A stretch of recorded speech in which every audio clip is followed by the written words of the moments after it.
Hi everyone, today I am going to give a demonstration of class 2 cavity preparation, base and restoration on ivory teeth for preclinical conservative practicals. Okay. I will try to teach you from the scratch, from cavity preparation to the restoration of a tooth. First we'll have to set the armamentarium. Okay, starting from the setting of instruments, we have mouth mirror, we have explorers, tweezers, probe and periodontal probe. This is diagnostic instruments. Cutting instruments, we have gingival marginal trimmers, two mesial and distal, and enamel hoe, chisel, spoon excavators, and cement spatula. There is a plastic filling instruments. Then we have cement carrier. This is again there is a enamel hatchet. There is a cutting instrument. So the amalgam carrier and two amalgam condensers and amalgam carvers. They are Hollenbach, Watts and diamond carvers and the ball burnisher. This is how we have to arrange the instruments. So plus we have burrs and Toflomad matrix retainer and band. Burrs we have round burr, tapered burr, straight fissure burr and inverted cone burr. There are 4 burrs.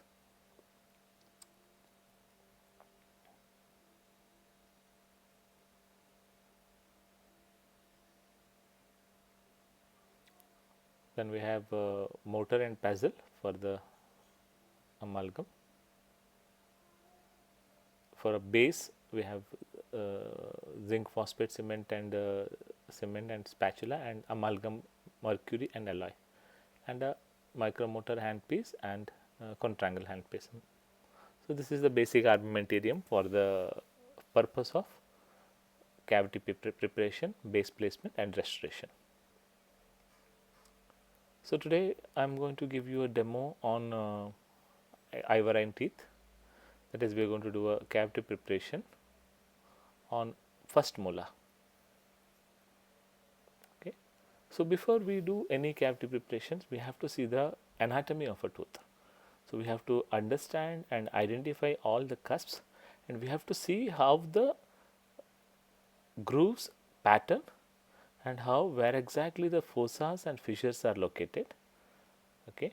So we'll have to identify that, and the internal external anatomy should be completely understood before we start the cavity preparation. So this is called as forming a outline form. So how we have done it before plaster models, we have marked it with a pencil, but in a tooth we have to draw the outline form in our mind. We have to understand the extent of a caries and plus accordingly the involving the pits and fissures. Okay. So in a mandibular molar, okay, so we are going to do, there are two grooves on the, there is one groove on the buccal side that separates the mesiobuccal cusp and the distobuccal cusp. Okay.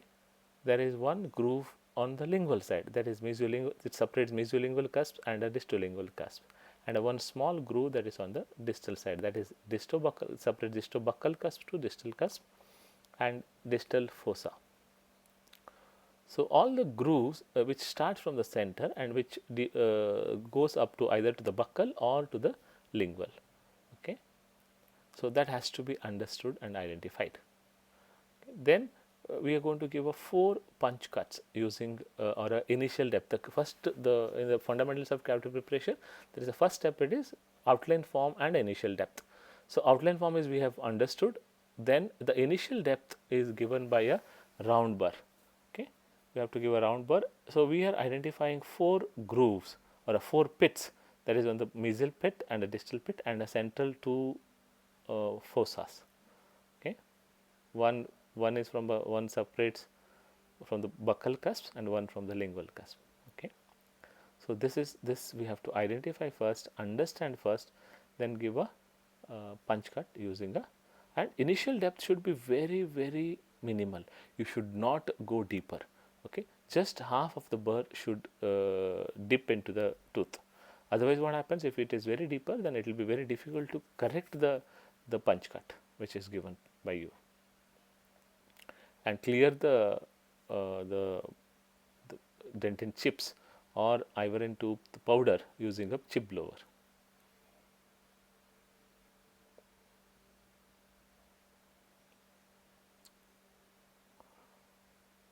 Then we'll have to take the punch cut which is given by the round burr, that the same way you have to connect the punch cuts using a straight fissure burr.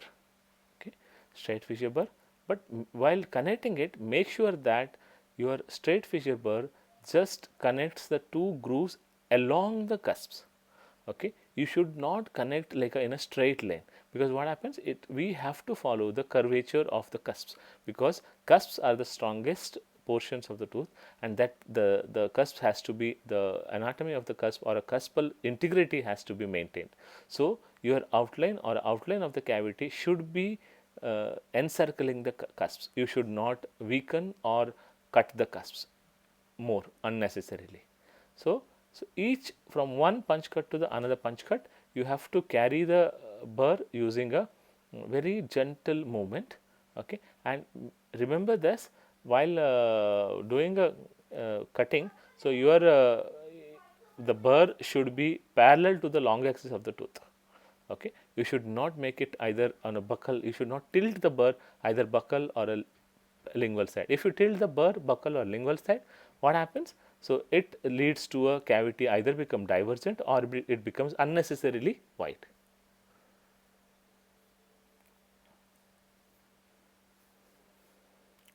So this is how you have to gently go along the cusps and stop wherever you have given a punch cuts.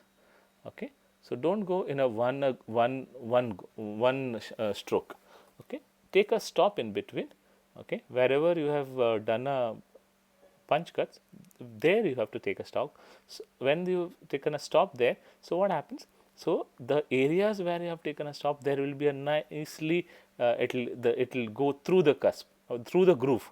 So that makes another retentive feature of the cavity preparation for amalgam, that is finger like projections, which is extending from the cavity towards the grooves, either from it is towards buccal groove and towards palatal groove or a lingual groove. Okay, so that is a so both the way the cavity also forms in a very nice way, the outline form is maintained in a nice way, plus you are going to achieve the lingual finger like projections for a retentive purpose of amalgam.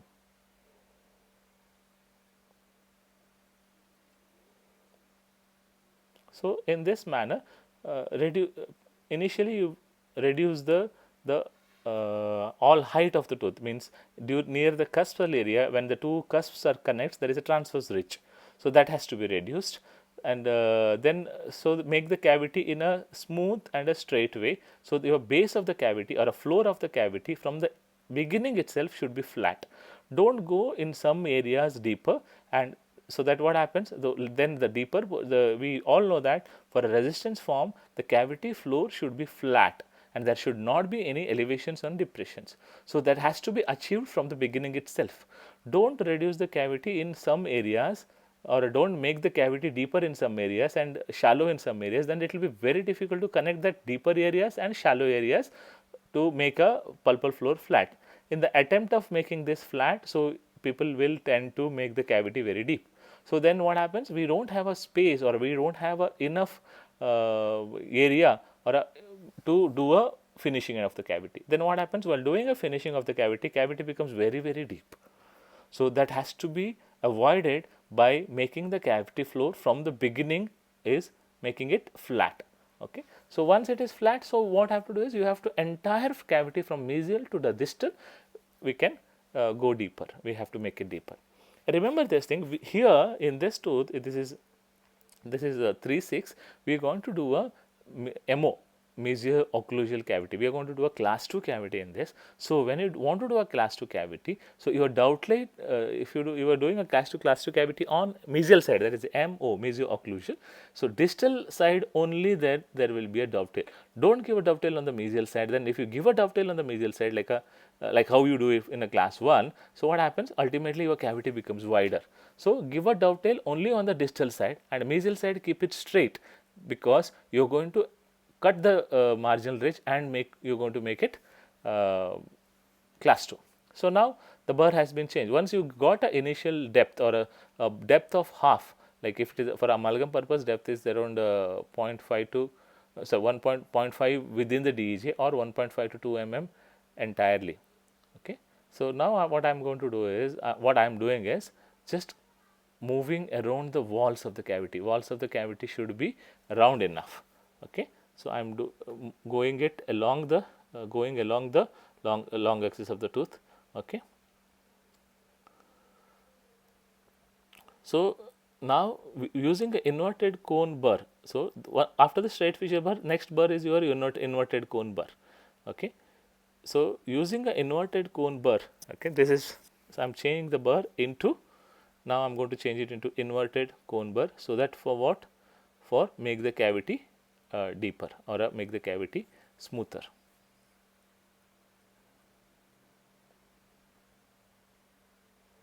So I use inverted cone burr for the cavity base or a cavity floor to make it smooth. So when you use an inverted cone burr for after the initial cavity preparation by the straight fissure burr, so when you use an inverted cone burr, what happens? The cavity floor becomes very smooth. Okay. So say the inverted cone burr is like the shape is of conical shape. So it gives a what occlusal convergence which we require for amalgam retention purpose. That is the one of the basic feature of a retention form of amalgam cavity preparation, that is achieved by inverted cone burr. So that has to be used in the base of the cavity or a floor of the cavity. So you have to use along the pulp your cavity walls. So you are going to make it very the cavity. So along with, so cavity also becomes becomes convergent towards occlusally, plus your pulpal floor also becomes smooth.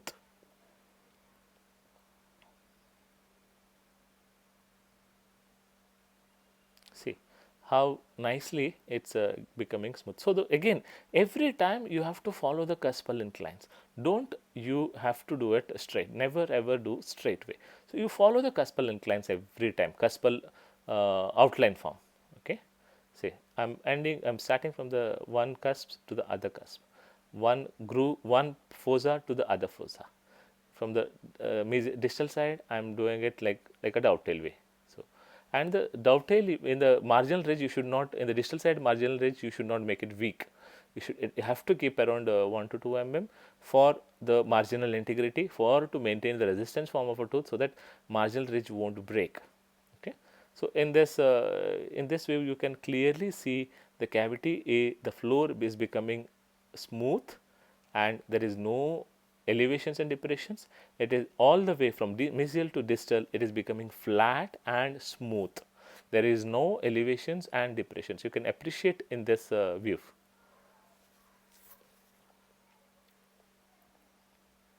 So in between, every time you have to say. Now we are going to go for a class 2 formation, class 2, that is a box formation. So where I have used a matrix band in a S shaped. If you use a matrix band in a like a straight band way, what happens? So the matrix band keep on coming out, it pops out. So when you use it like a S shaped, like one to the other toe, so the retention with the in the matrix band, it is very nice. So you have to put a matrix band so that you don't touch the adjacent tooth. If you touch the adjacent tooth, it is not good. It is a crime. You're making a other tooth, a good healthy tooth, vulnerable for the caries in future. So you should not touch the adjacent tooth. You should never ever touch the adjacent tooth when you're making a cavity. In between, you have to remove the band and see that whether we have touched a adjacent tooth, making a perforation through the band.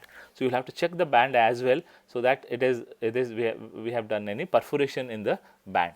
So what I am doing now is removing the making a box. Okay, what it is one better way is like some people do what they do is they just make a entire pulpal floor to the break the marginal ridge directly. So one of the best method is like keeping a thin slice of the material or a tooth on the proximal side and making a box. That is, it's most preferred, because what happens, so there are less chances of touching the adjacent tooth. So in exams or anywhere, we always see, examiners every time see that adjacent tooth is touched or not. In a class 2, one of the main feature is that you have to break the contact buccally, lingually and gingivally. Okay. So contact has to be broken all around, all the three surfaces, all the three sides. That is very important thing. So while breaking the contact, many of us will injure the adjacent tooth. So now from that inverted cone burr tooth, we have changed into a straight fissure burr, so that a wall of the cavity, all of the class 2 box will be straight. Okay. So say you have to make the wall straight with the straight fissure burr, because there should not be any unsupported enamel on the walls. So again, you can place a band so that you can make the wall straight. Okay. So it's easy. So that while making an attempt to make the wall straight, there are chances that you will end up in touching the adjacent tooth. So that's the reason always better to place the band and do the reduction, so that your wall becomes straight. There won't be any unsupported enamel. So same way your box becomes perfect.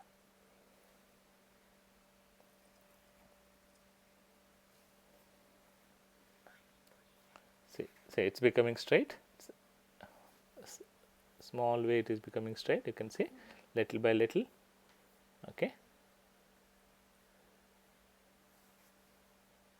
So make the box perfect, and remember this, should not leave the axial wall, should follow the curvature of the tooth. Usually axial wall is not very straight, it is slightly convex.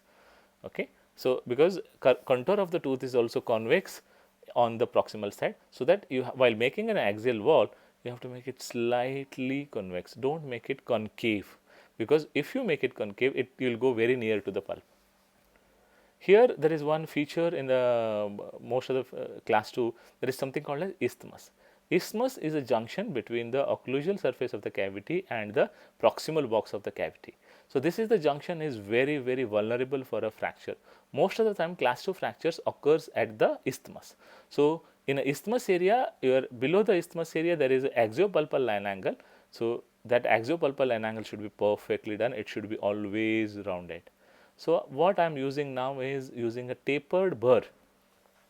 So you are making I am making little all the walls perfect. Okay, near the, so because making the axial wall slightly convex, making the all line angles defined. Okay, it should be defined. It should not be sharp, all for amalgam purpose, because line angles are rounded, but it is defined. So you should be able to make out which is the what is the wall and what is the floor. So nicely have to do it carefully. Okay, using a tapered burr can be used. So say in this, your cavity, usually what happens when you make a class 2 cavity, the box end will be like it is becomes concave. So your box end, the unsupported enamel has to be removed. Okay. So that is how it is very important. Otherwise, most of the time we have seen the cavity becomes nice, but as the end of a cavity or end of a box is like it becomes small, one unsupported enamel will be present. But what happens if the unsupported enamel is there, it will break later, and makes the way for a secondary caries to form. So all the unsupported enamel should be removed. So here what I am doing is unsupported, and I am removing the unsupported enamel.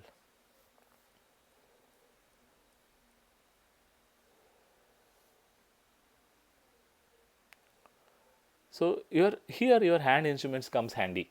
Like you have to use a gingival marginal trimmer to break any margins of a gingival seat, and you can use enamel hatchet, okay, or you can use enamel hoe.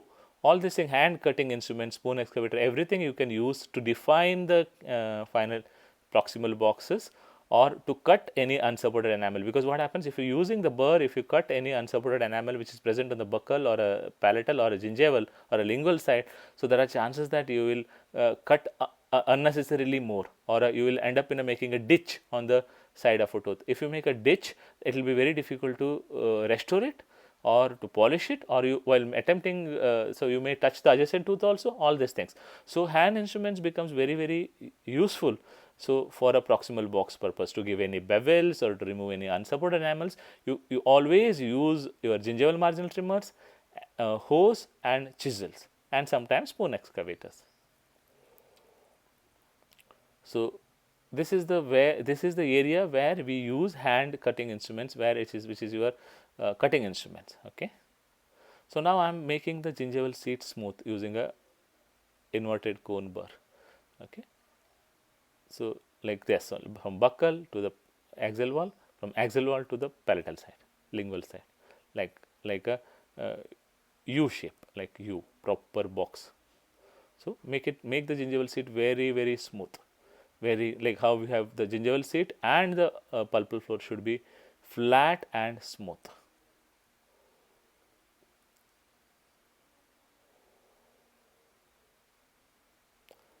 So you can use tapered burr for sometimes just to make a finger leg projections, to make it very sharp, like define the finger leg projections. You can use a tapered burr. Okay, but don't use the tapered burr more oftenly on a cavity. What happens? Tapered burr makes the cavity divergent. Tapered burr usually only uses you should use whenever you want to give a some sharp angles to the cavity, or a sharp inward movement of the burr. So like for to, so now what, using a and for to smoothen the exopulpal line angle, see what I am doing is slightly smoothening the exopulpal line angle using a tapered burr. Okay. So exopulpal line angle should be rounded, it should never be sharp. So you can use your enamel hoe also for to smoothen the exopulpal line angle. If you're thinking that if you use a tapered burr for a, if you if you are doing a ditch, instead of that you can use a enamel hole, because remember this is all the features are very important for a retention form, or a retention form or a resistance form of the cavity. So if you, that is very important, that exopulpal line angle should be rounded for a resistance form, one of the important feature, because if it is a sharp, there are chances that in a isthmus area there are amalgam may become fracture. It acts like a like sharp blade. When the occlusal upper tooth comes into contact with the isthmus area, it fractures. Now we are going to give a base. Okay. So here we are going to use zinc phosphate cement for the base. It is one of the high strength base. So like how you have done in dental material science, we have to, for a zinc phosphate base, we have to make into increments. So usually we make it 6 or 9 increments using a cement spatula. So I'll make into 9 increments. So when you make a increments, what happens? So you can one by one you can place, so that there will be a two consistency available. We have to make it. That is, one is luting consistency for a luting purpose. Since second one is a base consistency. Initially luting consistency forms by doing one or two, applying adding one or two increments. So if you add more increments, that becomes base consistency. Base consistency is a thick consistency. It is given which is used for a base purpose in a cavity. So base is for a pulp protection. So whenever there is a cavity is deeper, whenever cavity is very near to the pulp, so we'll have to give a base. So base consistency is thick, so that you can apply it. So you have to take a very little cement. So you should not, because there is a habit of completely filling the cavity and reduce it. So that should not be, that is not a correct method. You will have to apply a little base. It should be applied only on a pulpal floor and axial wall. So you should not fill the cavity with the base. Ideally, once you apply a base, it should not be touched with any of your rotary instruments. It has to be removed with the hand instruments only. So if you want to reduce the base, you can use micromotor, not the air rotor. So if you use a air rotor, what happens? Because of the water, the solubility, the cement consistency, cement becomes soluble. So you can, so see, so you will have to apply from the pulpal floor.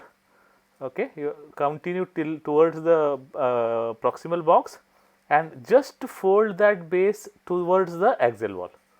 So then remove the excess which is there on the gingival seat using a enamel hoe or a same plastic filling instruments. So remove the excess which is coming out of the cavity using an explorer. See, I'm removing it, which is from the gingival seat margins. Okay. So you'll have to remove it. So before it sets completely, then you condense it or apply it nicely on the pulpal floor. You slightly condense it so that the base is nicely applied on the pulpal floor. So at the same time, it should not be applied on the walls. You should make sure that base is not stuck to the walls of the cavity. If it is stuck to the walls of the cavity, what happens? After some time, because this all cements are soluble in oral cavity. If it is soluble, if it evaporates or it comes out, then that area becomes empty, and that lead to a micro leakage and lead to a secondary caries. So that is the reason the base should be there only on the, because it is for a pulp protection. Pulp is near pulpal floor and axial wall. So it has to be, there is not necessary of giving a base on a pulpal on the other than the axial wall and a pulpal floor. Okay. Then if you want, you can slightly remove use a micromotor. If you think that the base is become thick, so I want to make it very smooth and like a normal pulpal floor, you can use micromotor inverted cone burrs only. Use an inverted cone, because when you use an inverted cone burr, what happens? So this becomes, the cavity won't become the original cavity which you have done using burrs. It won't hamper. So make sure that you use an inverted cone burr and just use for a simple smoothing purpose. Don't reduce much. Okay, it should not be reduced much. Next step is matrix band application. Okay, so here we are going to use a Toffler matrix band and retainer, which is also called as universal matrix band. So here that is we are going to get me applied on a buccal side or a lingual side. Here I am going to apply on buccal side. Make sure that C shaped, the U shaped towards the gingiva. Okay, and tighten it completely so that it becomes stable. Okay, so make sure that it completely encircles the tooth, and then you'll have to observe for the space. See, in the proximal side you can clearly see there is a space present between the gingival seat margin and the matrix band. That space should not be there. Okay, if there is no space, that is not necessary. Sometimes you need to put a wedge, but if the space is present, you will have to put a wedge. Okay, so we use there are so many wedges are there, so many types of wedges are there. Okay, so here we are going to use a wooden wedge. Okay, there are so many types of wedging techniques as well.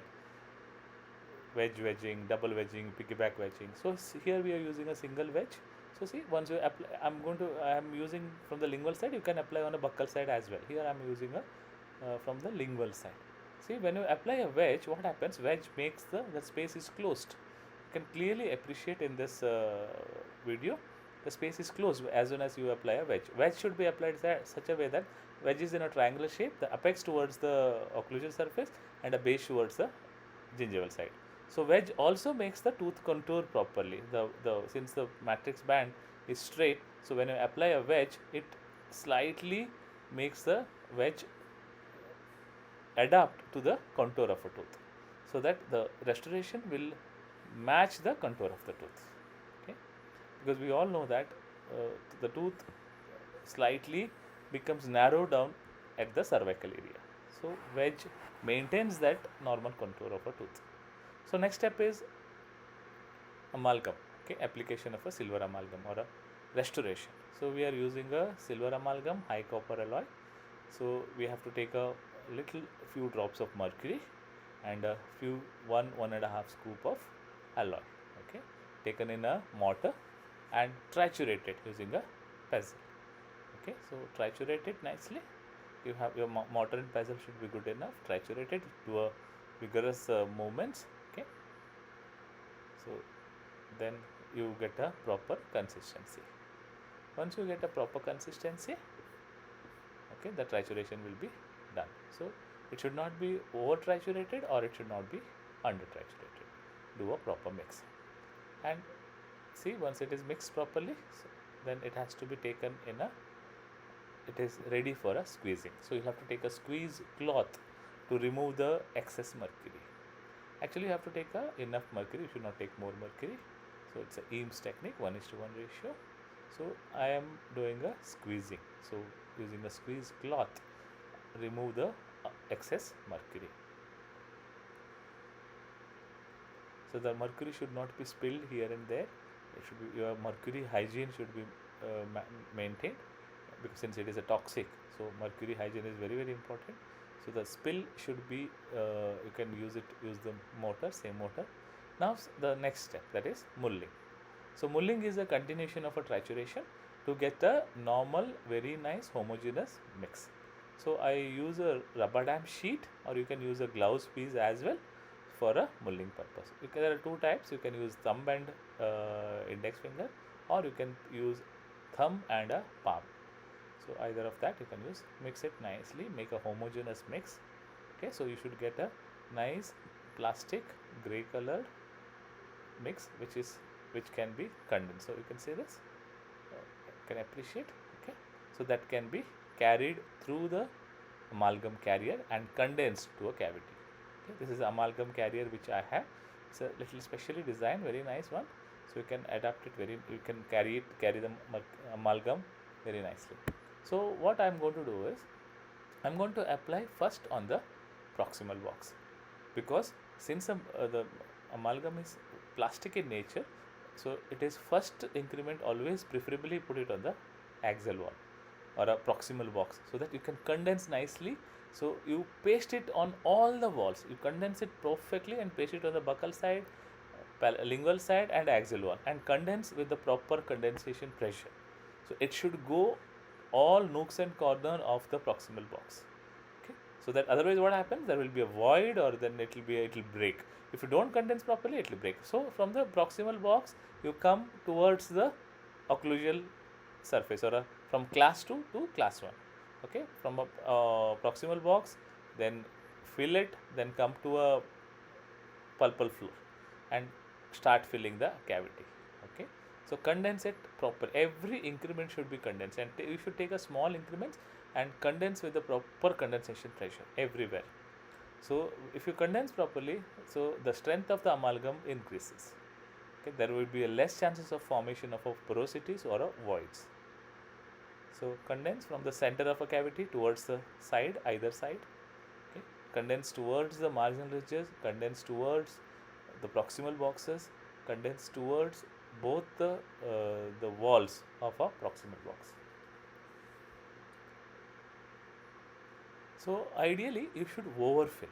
Okay, you should never underfill the cavity. You should overfill, so that it will adapt to the cavo surface margin. So the one of our main intention is like adaptation to the cavo surface margin. Then once it is overfilled, then take a ball burnisher. See, I am using a bigger head of a ball burnisher. Never use a smaller head.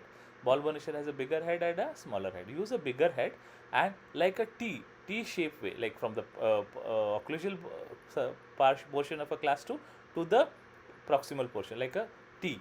So it is nicely pre-carving burnishing. This is called as pre-carving burnishing.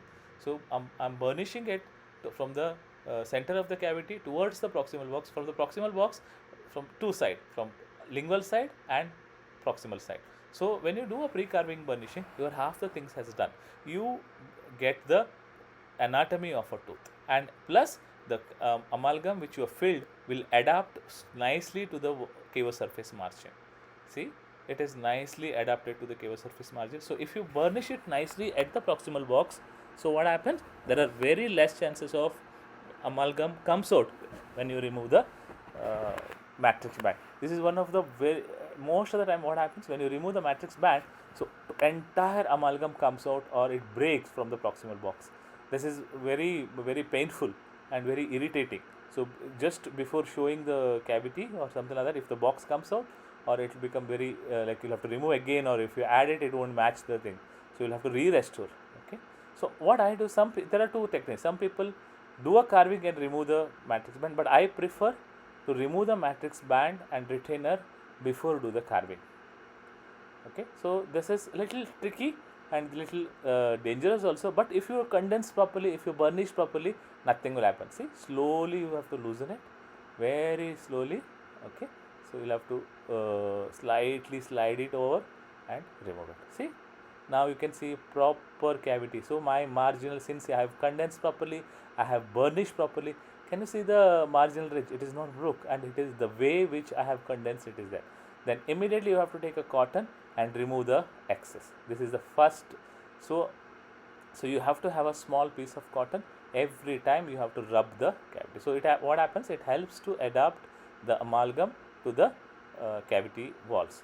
So the first you'll have to start wiping it out, so excess is come out. So since you are using a cotton, so it does not apply a pressure and does not make the amalgam to come out. Okay, I have removed it. So this see, this is the first anatomy is managed. So you got elevations of the cusp and depressions of the grooves. Some gross anatomy of a tooth is achieved. Then you start carving. Carving is done with the carvers. Okay, use different carvers. I use a Hollenbach and a Watts carver, whichever it is preferable to use. Some people use even spoon excavators also for a carving purpose, but I preferably use either Watts carvers or Hollenbach carver. So first you have to make a one outline that how the future your grooves will be. So one message which I am going to give you is amalgam should not be like groove should not be carved or should not be scraped out. Groove should be formed.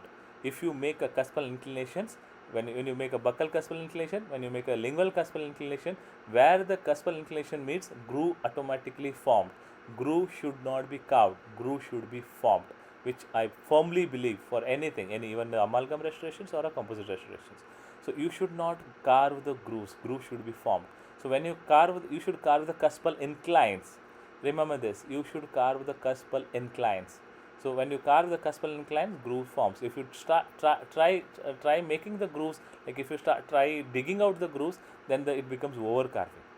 Okay. Remember this. So I am I have how I am using a carver. So I am keeping it to at the incline, cuspal incline. So tip of the carver touches the where the tip of the carver touches in the center of your restoration, their groove automatically forms. See, how I'm using it. So I'm using it towards the center of from the cuspal inclination. Marginal ridge I am forming.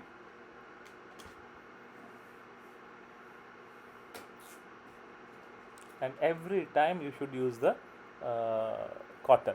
Okay, so any excess material comes out will be removed using a cotton.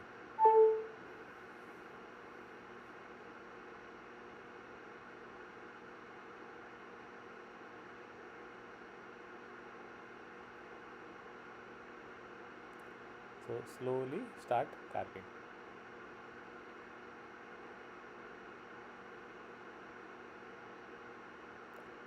So good amalgam restorations, if you are good clinicians, you will carve well. Okay, so if it depends upon the carving, also depending upon the tooth.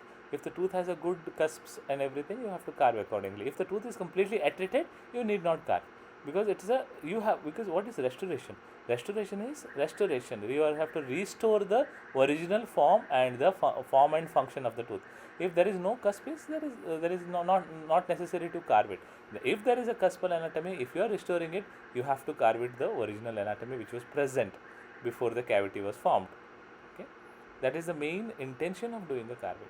But nowadays we can see many people don't carve, just burnish and leave it. But that is not a good method. So you'll have to carve it if it is required. If tooth demands for a carving, you have to carve it. Okay, since it is an ideal tooth, here we have a beautiful cuspal anatomy and ideal cusps are there, so you will have to carve accordingly. That's a mandatory. It's a Ivorian tooth. Okay, so you'll have to carve it. So you are one of a skill. We can judge your skill by knowing, by understanding your carving capacity, carving ability. That says that your clinical skill, how the clinical skill is there. And plus your dental anatomy knowledge also matters a lot here. So that is the reason you have to know entire. That is the reason you have carved the using a wax block in your dental anatomy. You have carved the morphology of a tooth. So that gives you a, so by keeping in that mind, so you'll have to. And another thing is like, your marginal ridge should never be high. So it should be a slightly depressed area from both the cusps, and it should be same level with the adjacent tooth's marginal ridge. That is mandatory. If you make the marginal ridge high, what happens when the patient bites on that tooth? There are chances that the marginal ridge may break. So that is the reason you should not make the marginal ridge high. Okay, it has to be in the same level with the adjacent tooth, and same level with the other side of a marginal ridge as well. See how many times I'm using a cotton. So this is what you have to do, is you have to use cotton often. So some people believe that if you use a cotton, your whole carving which you have done, it is gone. The carving is gone. No, it is a myth. It is a misconception. So if you use more and more cotton, your restoration becomes more and more smooth. So your entire excess will come out. So how you have to use the cotton also towards the cuspal inclination. Again, everything towards the cuspal inclination. So nothing like rubbing it. So it is like buccal side, palatal side. So see how I'm using. Okay. So buccal side and a lingual side, and then excess I'm removing it with the rubbing. This has to be done. And ideal time for a carving is once you don't carve before it sets. Once it starts setting, like an initial time of setting, that is the ideal time of carving. You must have one term is there, that is called as amalgam cry. Amalgam cry is nothing but a sound, some like a metallic sound which you can hear while carving. That is the ideal time for a carving. So you should never carve before it sets. If at all, if you have taken a more mercury, what happens? The amalgam sets slow. So if you start carving in the initial period, your entire carving becomes deeper. So you will remove more and more material from the surface, and your whole restoration becomes very deep. You should not over carve it. Remember this. If you over carve, what happens? That whole area, the food will get settled there, and the purpose of restoration is gone, and it will lead to a secondary caries or a food lodgement and everything. So you should not over carve. Okay, it has to be adequate how it was before. That is what we are restoring it. Remember this. So it's almost done. Okay, so in the end of it, you can put a small matrix band and just remove the excess which is coming from the from the buccal and the lingual side. Okay, and using the explorer, you can refine the grooves later at the end. Just you can refine it, so that so your the central groove becomes smooth and it can be identifiable.